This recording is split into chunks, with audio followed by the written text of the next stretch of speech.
श्री स्वामी समर्थ. तर तुमचं वेलकम आहे. रेसिपी आणि बरंच काही यामध्ये. तर आज बनवलेले आहेत भरलेली भेंडी. तर बघा कशी झालेली आहेत. तर त्यासाठी आपण काय काय घेतलंय बघूया.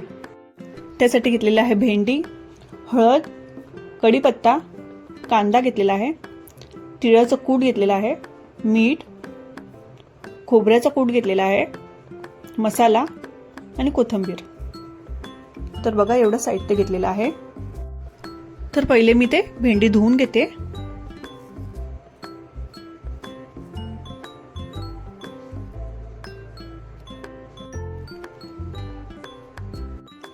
स्वच्छ धुवून घ्यायचे आहेत भेंडे. आता तर मी एका नॅपकिनवर काढून घेते आणि स्वच्छ पुसून घ्यायचे आहेत, म्हणजे ते चिकट नको व्हायला. तर आता आपल्याला स्वच्छ पुसून घ्यायचे आहेत.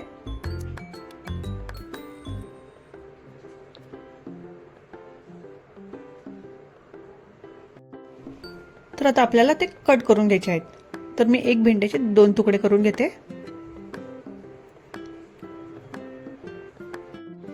तर अशा प्रकारे मी आता सगळे भेंडे कापून घेते.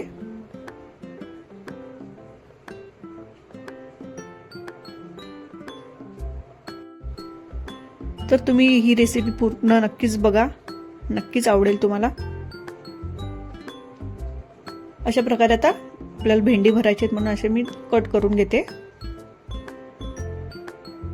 तर इथे आपले भेंडी कट करून झालेले आहेत. आता मी कांदा पण कट करून घेते. एकदम 0 कांदा कट करून घ्यायचा आहे. तर बाउलमध्ये आता मी खोबऱ्याचा कूट, शेंगदाण्याचा कूट, तिखट, तुम्ही जेवढं तिखट खातात त्याप्रमाणे तुम्ही तिखट टाकू शकता. इथे टाकले हळद, मीठ टाकलेलं आहे आणि कोथिंबीर टाकलेली आहे. तर इथे मी कांदा 0 कापलेला आहे.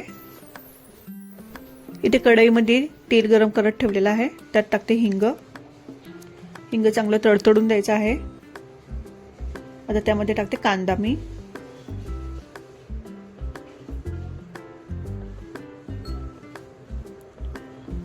कांदा चांगला परतून घ्यायचा आहे. जर तुम्हाला माझ्या रेसिपी आवडत असतील तर नक्कीच लाईक, शेअर आणि सबस्क्राईब करा. शेअर पण करा. आपला कांदा झालेला आहे. आता तुम्ही त्या मसाल्यामध्ये टाकते. गरम गरमच त्यामध्ये टाकायचं आहे, म्हणजे आपला मसाला तर थोडा कचवटपणा निघून जाईल त्याचा, म्हणजे कांद्यामध्ये तो मसाला शिजून निघेल. तर आता हा पूर्ण मी एकत्रित करते. चांगलं मिक्स करायचं आहे.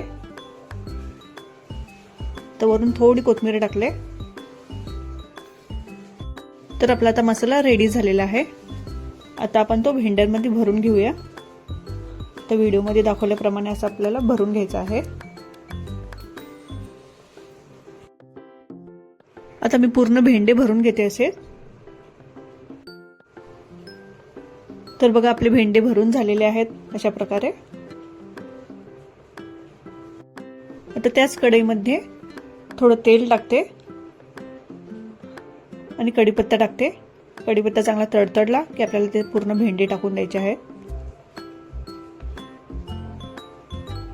मिक्स करायचे आहेत.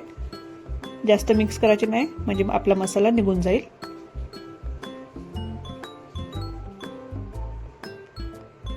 आता झाकण ठेवून 10 ते 15 मिनिटं आपल्याला शिजवायचे आहेत.